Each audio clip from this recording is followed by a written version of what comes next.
आखिरकार व्हाइट गोश्त बनाने का राज मिल ही गया। जितना कलरफुल ये नज़र आ रहा है ना, यकीन करें खाने में उतना ही फ्लेवरफुल है। बहुत ही कम स्पाइस से रेडी होने वाला ये व्हाइट गोश्त चलें तैयार करते हैं। अस्सलाम वालेकुम जी, क्या हाल चाल है आपके? Hope you are all doing well. Welcome to another new video जी। तो जनाब, आज मैं आपके साथ शेयर कर रही हूँ वाइट गोश्त की रेसिपी। और यकीन करें इतना मज़े का, इतना फ्लेवरफुल, आपने यकीन करें ऐसा कभी नहीं खाया होगा। एक मरतबा आप ऐसे बना के देखें विदाउट एनी स्पाइस। बहुत ही मज़े का, बहुत ही फ्लेवरफुल ये रेडी होने वाला है जी। तो जनाब, स्पाइस इसमें जाएंगे लेकिन बराए नाम, मतलब सिर्फ खूबसूरती के लिए मैं इसमें ऐड करूंगी। जैसा कि आप देख रहे हैं, मैं रेड चिली के साथ हाथापाई कर रही हूँ। हाँ तो जनाब, मैं इसके साथ हाथापाई क्यों कर रही हूँ, और जैसा कि आप देख रहे हैं कि मैंने यहाँ पे रेड चिलीज़ ली हैं। आपने जितनी आपकी डिज़ायर हो आप उतनी ले सकते हैं रेड चिलीज़। अब इतनी ज़्यादा रेड चिलीज़ नहीं भाई, हमने इतनी ज़्यादा ही लेनी है। मतलब जितनी आप खूबसूरती में इजाफा करना चाहें आप कर सकते हैं, क्योंकि हमने इसमें से बीज निकाल दिए हैं। और बीज निकालने के लिए आपको सबसे पहले ग्लव्स पहनने पड़ेंगे। और अगर आप विदाउट एनी ग्लव्स आप इस तरह बीज निकालेंगे ना, तो आपके हाथों में मिर्चें लगेंगी और बहुत ज़्यादा लगेंगी, और बहुत देर के बाद ये सेट होगी। इसीलिए मैंने ग्लव्स वेयर कर लिए हैं। और जनाब, इस तरह से मैंने मिर्चों में कट लगाना स्टार्ट कर दिया और इसके बीज सेपरेट कर लिए। हाँ, थोड़े बहुत ऐड हो जाए तो कोई इशू नहीं, ये हमने मस्ट निकालने हैं, क्योंकि बीज जो है ना ये कलर छोड़ते हैं। और हमने यहाँ पे वाइट मटन रेडी करना है और उसको हमने रेड नहीं करना, इसलिए मैंने इसी पर्पज़ के लिए मैंने बीज सेपरेट कर दिए हैं। और यकीन करें बीज सेपरेट हो जाएंगे, ये जस्ट हमने खूबसूरती के लिए इसमें ऐड करने हैं। बहुत ही मज़े की, बहुत ही फ्लेवरफुल, और इतनी देर के बाद जो मैं आपके लिए रेसिपी लाई हूँ ना, बहुत ही मज़े की।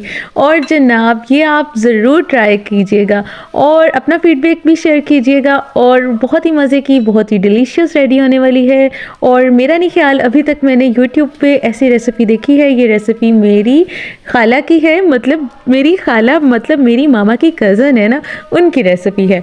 और उन्हीं से मैंने ये रेसिपी ली थी, क्योंकि उन्होंने बनाया था और मुझे बहुत ही मज़े का लगा था, और बल्कि हम सबको बहुत ही डिलीशियस लगा था। और इसलिए मैं आज उनकी रेसिपी आपके साथ शेयर कर रही हूँ। बहुत ही मज़े की रेसिपीज़ बनाती हैं। नेक्स्ट मैं उनकी रेसिपी एक और भी शेयर करूँगी, बहुत ही मज़े की है। देन आप ये देखिएगा।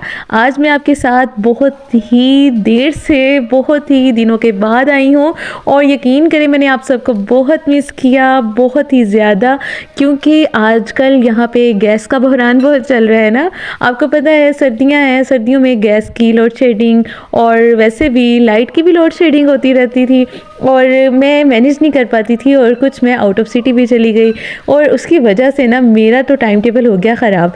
लेकिन आई एम श्योर मैं नेक्स्ट ऐसा बिल्कुल नहीं करूँगी। आपके साथ मैं रेगुलर बेसिस पे रेसिपीज़ शेयर करूँगी। अगर आपको मेरी ये रेसिपीज़ अच्छी लगे तो प्लीज़ लाइक एंड सब्सक्राइब करना बिल्कुल मत भूलिएगा।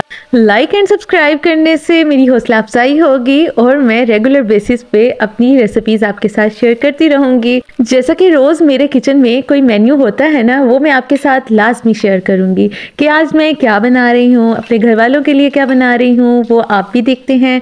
और मेरा भी दिल चाहता है मैं आप सबके साथ शेयर करूँ, इसके लिए please like and subscribe must है। चलें जी, रेसिपी की तरफ आते हैं। बिस्मिल्लाहिर्रहमानिर्रहीम। तो जी जनाब, यहाँ मैंने कर लिया है जी डन। मैंने यहाँ पे बीज सेपरेट कर लिए हैं और रेड छिलके मैंने अलग कर लिए। और यहाँ पे मैंने ले लिए हैं दरमियाने साइज के, मैंने यहाँ पे प्याज ले लिए हैं, और यहाँ पे तकरीबन 650 ग्राम तक यहाँ मटन है, और इसको मैंने ऐड कर दिया है प्रेशर कुकर में। और यहाँ पे अब मैंने जो प्याज आपको दिखाए थे, 4 दरमियाने साइज़ के प्याज थे, वो मैंने इसमें ऐड कर दिए हैं कटिंग करके। और यहाँ पे मैंने 12 क्लोव्स मैंने लहसुन के और 1 टेबलस्पून मैंने अदरक का इसमें ऐड कर दिया है।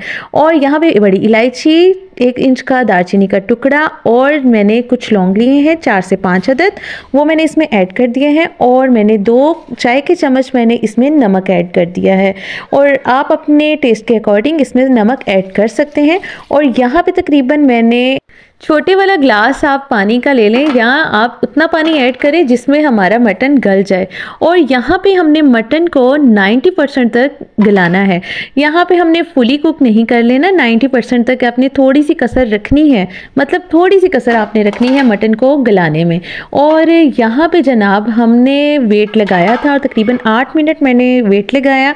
और उसके बाद जनाब ये अब प्याज और लहसुन सब इसमें मिक्स हो गए हैं और सब इसमें मैश हो गया है। जैसा कि मैं आपको दिखा रही हूँ, अब कोई भी चीज़ इसमें साबित नहीं रही। और अब यहाँ पे इतना धुआं धुआं हो रहा था और मुझे ना कुकर में बनाने में थोड़ी सी डिफ़िकल्टी पेश आ रही थी, तो मैंने सोचा कि क्यों ना मैं कढ़ाई में ऐड करके, और आपको अच्छे से नज़र भी आ जाएगा, तो इसलिए मैंने कढ़ाई में ऐड कर लिया। मकसद तो मेरा प्रेशर कुकर में गोश्त गलाने का था, वो मेरा पूरा हो गया। और अब मैंने जनाब इसको ऐड कर दिया है कढ़ाई में। और यहाँ पे मैंने कुछ थोड़ा सा मैंने खंगाल भी ऐड कर दिया। और इस तरह से जनाब मैंने मटन को कढ़ाई में ऐड कर दिया। और अब मैं यहाँ पे ना घी डाल के मैंने यहाँ पे इसकी भुनाई कर लेनी है।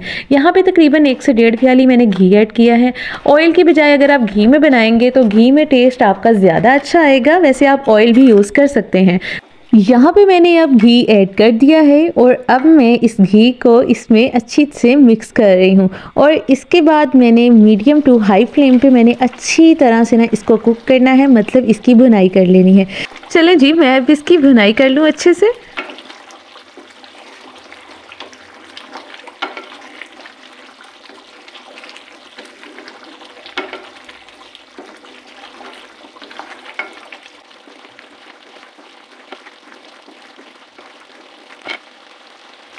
यहाँ पे अब घी ऊपर आना स्टार्ट हो चुका है और इसकी भुनाई तकरीबन कंप्लीट होने वाली है।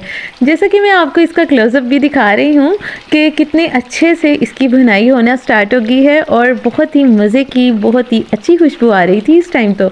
और यहाँ पे जैसे कि मैंने आपको प्याज की क्वांटिटी और लहसुन की क्वांटिटी मैंने आपको बताई है, आपने इसी क्वांटिटी को फॉलो करते हुए ये रेसिपी रेडी करनी है। कम या ज़्यादा आप कर सकते हैं गोश्त के अकॉर्डिंग। और यहाँ पे मैंने तकरीबन 1 टेबलस्पून मैंने ज़ीरा ऐड किया है कुटा हुआ। जैसे ही इसकी पहली भुनाई, ये हमारी इसकी पहली भुनाई है, ये इख्तिताम को पहुँचने वाली होगी तो हमने इसमें कुटा हुआ ज़ीरा ऐड कर देना है।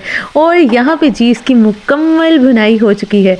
और अब मैंने भर के 1 प्याली मैंने इसमें दही ऐड कर देनी है। दही देखिए मैंने कितना सारा डाला है, जितना प्याज आप डाल रहे हैं ना जिस क्वांटिटी के अकॉर्डिंग, और उसी तरह हमने ये इसमें दही ऐड करना है। और ये देखें मटन कैसे डिप हो चुका है। और इसी तरह आपने भर के प्याली दही आपने ऐड कर देनी है और अच्छी तरह से अब इसकी भी भुनाई करनी है। ये हमारी दूसरी भुनाई हो रही है बड़े अच्छी तरह वाली, ठीक है ना। और पहली भुनाई हमने कर ली, तब हमने ज़ीरा ऐड कर दिया और अब हमने दही डाल के इसकी अच्छे से भुनाई करनी है। जैसा कि मैंने आपको बताया था तकरीबन 90% तक आपने मटन मतलब थोड़ी सी कसर रखनी है गलाने में, और इसीलिए हमने मटन में कसर रखी थी बुनाई करने के लिए, क्योंकि हमें यहाँ पे दही ऐड करके भी बुनाई करनी थी। और जो पानी बच गया था मटन में जब हम गला रहे थे उसके साथ भी हमने इसकी बुनाई की थी घी ऐड करने के बाद। अब देखें तो अब दही के साथ भी इसकी बुनाई तकरीबन कंप्लीट होने वाली है। तो अब हमने जो बीज अलग किए थे वो हमने इसमें ऐड कर दिए हैं, रेड छिलके। और थोड़े बहुत बीज ऐड हो जाएं कोई इशू नहीं, क्योंकि थोड़े बहुत ऐड हो जाएं तो कोई मसला नहीं। ये देख रहे हैं ना आप, इतने ज़्यादा नहीं ऐड हुए, बस छोड़ आप देख रहे हैं चम्मच के साथ चिपके हैं, बस इसी तरह बस इतनी सी क्वांटिटी ही ऐड हो तो कोई मज़ायका नहीं। और जनाब ये देखें कितना कलरफुल लग रहा है ना। अब ये देखें तकरीबन इसकी भुनाई कंप्लीट हो चुकी है। और अब मैं यहाँ पे कोरिएंडर ऐड कर दूँगी, मतलब यहाँ पे मैं कटा हुआ धनिया ऐड करूँगी। हैंडफुल आपने धनिया लेना है और जनाब इसको आपने कटिंग करके इसमें ऐड कर देना है। और यहाँ पे मैं 2 से 3 मिनट तक इसको दम पे लगाऊंगी, क्योंकि धनिये की खुशबू इसमें फैल जाएगी और इतनी मज़े की लगेगी, क्या ही बताऊँ मैं आपको। ये जब तक आप बनाएंगे नहीं ना आपको पता नहीं चलेगा। अब देखें ना मैंने इसमें हरी मिर्चें ऐड की हैं, ना मैंने इसमें काली मिर्च ऐड की है, और ना ही मैंने इसमें पिसा हुआ गरम मसाला ऐड किया है, जो साबुत ऐड किया है बस वही। और देखें जनाब कितना मज़े का लग रहा है, इतना कलरफुल और इतना डिलीशियस लग रहा है ना।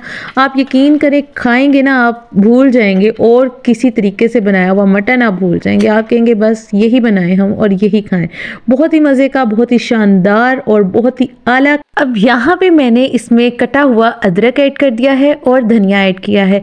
काली मिर्च भी नहीं मैंने ऐड की और ना ही हरी मिर्चें ऐड की हैं। अगर मैं ये दोनों ऐड कर दूंगी तो वही जो हमारा टेस्ट होता है ना, इसका बस आम सा वही टेस्ट बन जाएगा। अगर हम इसमें हरी मिर्चें और काली मिर्च ऐड नहीं करते ना, तो फिर आप देखिएगा इसका टेस्ट, यकीन करें ये बच्चों के लिए भी बहुत ही अच्छा है, क्योंकि ये विदाउट एनी स्पाइस है और फिर भी आपको स्पाइस मिलेगा इसमें और बहुत ही मज़े का लगेगा। यकीन जानिए बहुत ही मज़े की ये डिश है। और यहाँ पे ना मैं अपनी प्लेट रेडी कर रही हूँ टेस्ट करने के लिए, क्योंकि मेरे मुंह में इतना पानी आ रहा था। इसकी खुशबू इतनी अच्छी है ना कि यकीन करें दिल को भा जाती है। और यकीन करें आप मजबूर हो जाएंगे, फ़ौरन से अपने लिए रोटी पकाएंगे और मेरी तरह स्टार्ट हो जाएंगे। और ये देखिए मैं आपको टेस्ट करके दिखा रही हूँ कि कितना मज़े का है ना। यकीन जानिएगा ये बाइट है, कोई बाइट है जो इसका मज़ा आ रहा है ना, यकीन मानिएगा आप देखिएगा। और फिर जनाब मैंने क्या किया, ये बाइट तो मैंने ले ली। उसके बाद मैंने ना ये जो रेड चिली थी ना, तो उसका छिलके के साथ मैंने कहा एक बाइट होनी चाहिए। और इसमें भी हल्के फुल्के बीज जो एक आधा रह जाता है बीच में, तो उसी का टेस्ट हल्का फुल्का सा ना डेवलप हो ही जाता है। तो ये भी नहीं कि बिल्कुल ही विदाउट एनी स्पाइस बस फिक्का सा लगता है, नहीं, बहुत ही मज़े का लगता है वाइट गोश्त। और ये देखेंगे बाइट बहुत ही मज़े की।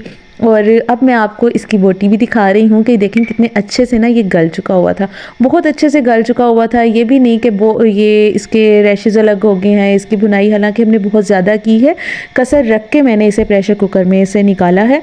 और बाकी हमने दही ऐड करके इसमें और पानी में अच्छी तरह से जो बुनाई हुई थी स्टार्ट में वो काफ़ी थी, और उसी में हमारा मटन मज़ीद गल चुका हुआ था। ये थी जी मेरी आज की वीडियो अच्छी लगी हो तो वीडियो को लाइक और चैनल को सब्सक्राइब करना बिल्कुल मत भूलिएगा। मुझे दें इजाज़त, दुआओं में याद रखिएगा। टेक केयर, अल्लाह हाफिज़।